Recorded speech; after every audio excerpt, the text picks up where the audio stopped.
kelas 10 MIPA 2 genap. Selamat menyaksikan. Assalamualaikum warahmatullahi wabarakatuh. Bapak dan Ibu guru yang saya hormati dan teman-teman yang saya cintai. Puji syukur dengan rahmat Tuhan yang Maha Kuasa, kita masih bisa berkumpul di sini. Izinkan saya sebagai perwakilan dari kelompok genap membuka proses rapat Tuan Pilkada.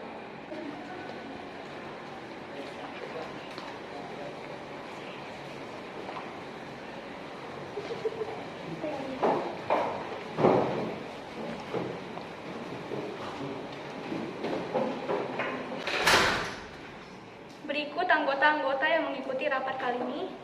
Kanaya sebagai wartawan, Andini Pitaloka sebagai editor dan kameramen, Adrian Kris Nathanael sebagai pimpinan rapat, Basilius Frecha sebagai pimpinan rapat, Mustafa Wijaya sebagai pimpinan rapat, Paulus Bona sebagai ketua KPOD, Daskia Nirmala sebagai sekretaris, Rafa Rabani sebagai polisi, Sherly Nadia sebagai ketua fraksi 1, Daini Dara sebagai ketua fraksi 2, Akmal Widat sebagai ketua fraksi 3, Muhammad Rian sebagai ketua fraksi 4, Naila sebagai anggota fraksi 1, Saka sebagai anggota fraksi 2, Uri sebagai anggota fraksi 3, dan Alma sebagai anggota fraksi 4.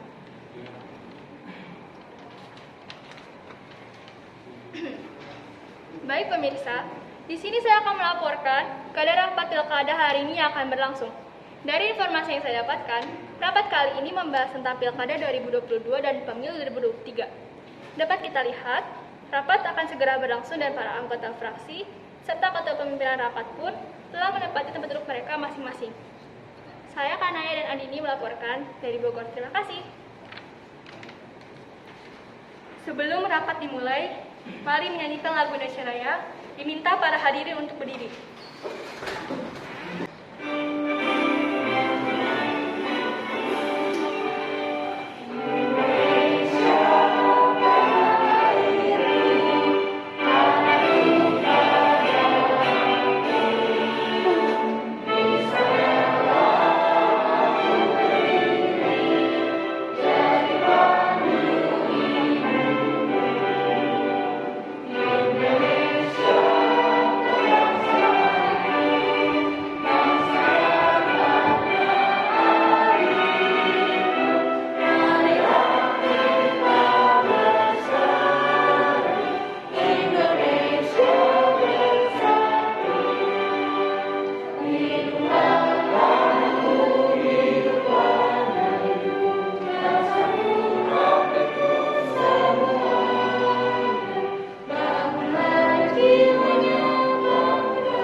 Berikut tata tertib rapat pada hari ini.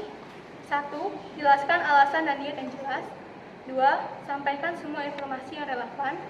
3. Nyatakan pandangan, pendapat, dan pertanyaan yang jujur dari dalam hati. 5. Rapat akan dibuka dan dipimpin oleh salah seorang ketua KPOD yang ditunjukkan oleh ketua pimpinan. 6. Semua acara rapat dibahas dan dibicarakan secara berkesinambungan. 7. Quorum dan keputusan rapat UU nomor 10 tahun 2016 tanggal 1 Juli 2016 tentang perubahan kedua atas Undang-Undang nomor 1 tahun 2015 tentang penetapan peraturan pemerintah pengganti Undang-Undang nomor 1 tahun 2014 tentang pemilihan gubernur, bupati, dan wali kota menjadi undang-undang. Baik, saudara-saudara sekalian, rapat pada hari ini akan kita mulai dengan mengambil pembahasan tentang peraturan pilkada tahun 2022 dan pemilu tahun 2023. Adanya alasan membuat dan mengatur kembali peraturan pilkada dan pemilu diadakan karena adanya kesalahan-kesalahan yang terjadi pada tahun sebelumnya tentang proses pemilihan suara ataupun hal-hal lain yang berhubungan dengan pilkada dan pemilu. Dengan adanya data yang tadi diberikan oleh sekretaris tentang kesalahan-kesalahan yang terjadi di tahun sebelumnya sebagai berikut. Yang pertama adalah pemilihan yang tidak terdaftar di PT, yang kedua formulir C6 tidak tersebar, dan yang ketiga pemilihan ganda, dan yang terakhir adalah ghost voter. Demikian data yang dipaparkan, yang berarti tugas kita di sini membahas dan mencari solusi tentang kesalahan tersebut. Bisa dimulai dari memberikan pendapat mengapa dan kenapa dapat terjadi hal-hal yang tidak sesuai pada pemilihan tahun sebelumnya oleh setiap anggota-anggota rapat pada hari ini. Baik, terima kasih atas kesempatannya. Izinkan saya menyampaikan pendapat saya tentang tersebut kesalahan yang terjadi, yaitu pemilihan tidak terdaftar di PT. Pemilihan tidak terdaftar di PT biasanya menjadi enggan untuk datang ke TPS saat tempat pemungutan suara, meski mereka tetap bisa datang ke TPS dengan menggunakan KTP elektronik atau surat keterangan. Tapi karena mereka tidak terinformasi dengan baik, mereka lebih memilih untuk tidak menggunakan hak pilih. Akhirnya suara mereka pun rentan untuk disalahgunakan. Berdasarkan pasal 57 UU Nomor 10 Tahun 2016 ayat 1 tentang pemilihan kepala daerah pilkada, dengan untuk dapat menggunakan hak memilih, warga negara Indonesia harus terdaftar sebagai pemilih. Maka menurut saya mungkin lebih sulit untuk dapat menyelesaikan masalah ini karena ditakutkan adanya kecurangan atau kekeliruan dalam pemungutan suara. Maaf Bapak Ketua Rapat, izin menyela pendapat. Baik, dipersilakan. Baik, terima kasih. Saya kurang setuju dengan pendapat Bapak Paulus. Mengapa? Karena hal tersebut sepertinya mungkin harus diatasi agar mengetahui siapa-siapa saja yang tidak memilih dan sudah memilih. Saya memiliki data pada pilkada tahun 2020 ini. KPU telah mencatat daftar warga yang termasuk DPT sebanyak 100.359.152 orang. Dan yang belum melakukan perekaman serta termasuk dalam DPT sebanyak 1.754.751 orang. Sebelum memilih calon kepala daerah di pilkada tahun 2020, seseorang harus mengetahui apakah dirinya sudah terdaftar dalam DPT atau belum. Dengan diadakannya atau dibuatnya situs, mungkin bisa dibantu oleh rekan saya, Bapak Rian, mengenai situs tersebut. Baik, saya akan membantu rekan saya untuk menjelaskan tentang situs tersebut. Salah satu cara untuk mengetahuinya adalah dengan mengakses situs. Situs tersebut nantinya oleh Komisi Pemilihan Umum KPU sebagai penyelenggara pemilu. Setelah masuk ke laman tersebut, harus mengisi data yang dibutuhkan, lalu menekan tombol pencarian. Nama dan TPU akan tampil setelah itu, namun akan muncul tulisan data yang Anda masukkan keliru atau belum terdaftar. Jika nama tidak terdaftar, seseorang dapat melapor ke petugas panitia pemungutan suara PPS di kelurahan atau desa, pejabat pembuat komitmen PPK kecamatan, atau di KPU kabupaten kota. Maaf Bapak Ketua Rapat, saya izin menyampaikan pertanyaan. Diizinkan. Apakah hal tersebut bisa dipertanggungjawabkan? Bapak Ketua Rapat, saya ingin menjawabnya. Diizinkan. Seharusnya hal tersebut bisa memperbaiki masalah yang kita bicarakan sekarang. Dan menurut saya, di zaman sekarang menggunakan digital dalam pemilihan umum tidak bermasalah, karena remaja 17 tahun ke atas sekarang sudah tidak asing dengan teknologi. Baik, apakah bisa mengerti Ketua Fraksi 2? Baik, kami bisa mengerti. Baik, terima kasih atas waktunya. Di sini saya akan membahas tentang formulir C6 yang tidak tersebar. Formulir C6 adalah surat pemberitahuan untuk memilih yang biasanya akan diberikan kepada warga untuk menginformasikan kepada warga tentang lokasi TPS mereka. Kalaupun tidak mendapat C6, bukan berarti kita tidak bisa memilih sepanjang nama kita ada di DPT. Sama seperti pemilih yang tidak terdaftar di DPT, akhirnya banyak pemilih yang menjadi enggan untuk memilih dan kemudian suara mereka rentan untuk disalahgunakan. Menurut data yang diterima, ada kekeliruan yang terjadi. Kesulitan petugas saat membagikan formulir C6 kepada pemilih yang kerja kantoran karena sedang tidak ada di rumah. Sementara itu, formulir tidak bisa dititipkan ke tetangga, riskan kalau tetangganya lupa. Berikut merupakan keluh kesah dari para masyarakat. Maaf, izin mengkoreksi. Silakan.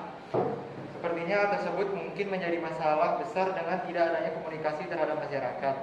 Menurut saya dalam menyampaikan informasi adanya pilkada, tidak hanya dengan memberikan surat di setiap rumah, tetapi bisa juga dengan memberikan informasi ke grup WhatsApp RT, ataupun menempelkan poster pemilihan umum di sudut-sudut sekitar rumah. Saya sangat setuju dengan pendapat Rian. Seharusnya pihak fraksi 1 bisa memikirkan ini lebih matang, bukan hanya sekedar memikirkan satu cara saja. Saya bingung mengapa pihak fraksi 1 memberikan solusi yang tidak efisien, sehingga hal tersebut nantinya memungkinkan hal-hal yang tidak terjadi pun terjadi. Izin menjawab, benar apa yang dijelaskan oleh Bapak Rian dan Ibu Uri. Saya sangat menghargai pendapat tersebut. Tetapi sepertinya rapat ini tidak diperlukan sifat saling menyalahkan satu sama lain. Benar sekali, diadakan rapat ini untuk saling memberikan pendapat dan solusi. Jadi Bapak Ibu harus saling menghargai pendapat satu sama lain. Baik, sepertinya solusi untuk masalah kedua sudah ditemukan. Apakah bisa dimengerti pihak fraksi 2? Baik Pak, saya mengerti. Baik, kita lanjutkan dengan membicarakan masalah ketiga.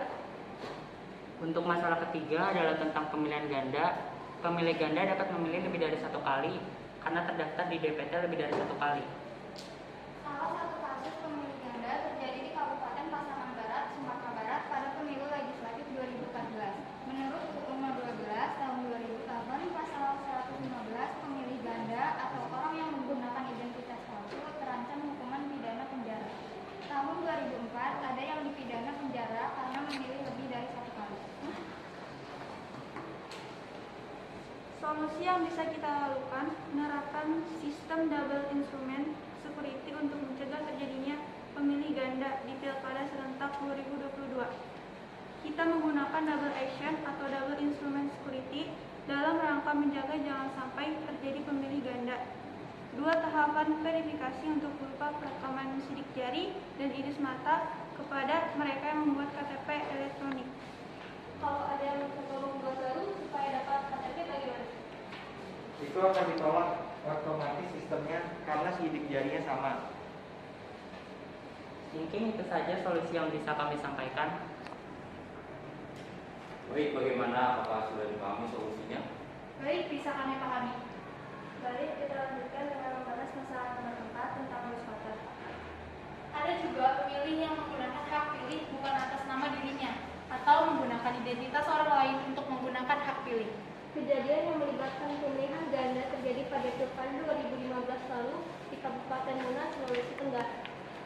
Ada anggota keluarga yang terdata menggunakan hak pilih, bukan menggunakan data dan identitas diri mereka. Hanya 2 kasus yang tervalidasi, tetapi karena itu MK memutuskan untuk dilakukan pemungutan suara ulang di 3 TPS di kabupaten itu. Kasusnya masih diproses hukum karena ketika ketahuan kejadiannya sudah lama, sedangkan di UU Pilkada kita proses pidana atas suatu tindak kejahatan pilkada hanya bisa dilaporkan ke Bawaslu 7 hari setelah kejadian. Menurut data yang kami ambil, pemilih hantu adalah pemilih yang tidak ada pada alamat yang disebutkan karena sudah meninggal atau alamat yang tidak jelas dalam DPT. Pemilih hantu biasanya disebabkan maladministrasi keterangan kematian saat proses pendataan daftar pemilih. Dan menurut kami, solusi dari hal tersebut adalah kami mengimbau masyarakat menyerahkan surat kematian jika ada keluarga yang punya hak suara telah meninggal. Hal ini untuk mencegah orang meninggal masuk daftar pemilih. Berikut solusi yang kami sampaikan. Baik, apakah solusi tersebut dapat diterima para anggota? Dapat diterima, terima kasih. Dari pendapat dan semua solusi yang sudah disampaikan, maka dapat disimpulkan. Yang pertama, untuk masalah pemilihan yang tidak terdaftar di PT, disolusikan dengan membuat situs online tentang setiap suara pemilihan umum. Dan yang kedua, untuk masalah formulir PT6 yang tidak tersedia, disolusikan dengan membuat pengumuman pilkada atau pemilu di grup WhatsApp warga atau ditempelkan di setiap sekitar rumah. Dan yang ketiga, untuk masalah pemilihan ganda, disolusikan dengan double instrument security untuk mencegah terjadinya pemilihan ganda di pilkada serentak tahun selanjutnya. Dan yang terakhir, keempat, untuk masalah ghost voter, disolusikan dengan menyerahkan surat kematian jika ada keluarga yang punya hak suara telah meninggal. Hal ini untuk mencegah orang meninggal dapat masuk daftar pemilih. Berikut kesimpulan rapat hari ini.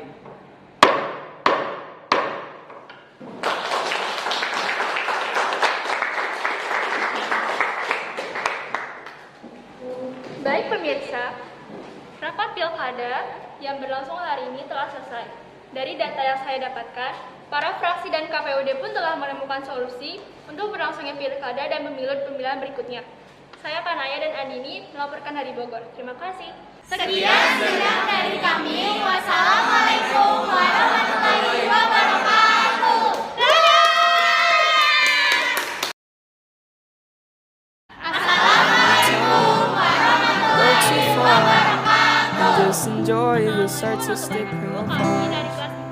this empty canvas to be misunderstood. I wanna paint you in it, but I'm not good. 'Cause I wanna look at you when we are apart. 'Cause you're not just a human being, you are art. So don't be scared. 'Cause even if I look everywhere, your colors caught my eye and you're my favorite sight to see. It's from the way that you move and everything that you do. And after that it's when I realize that I love you.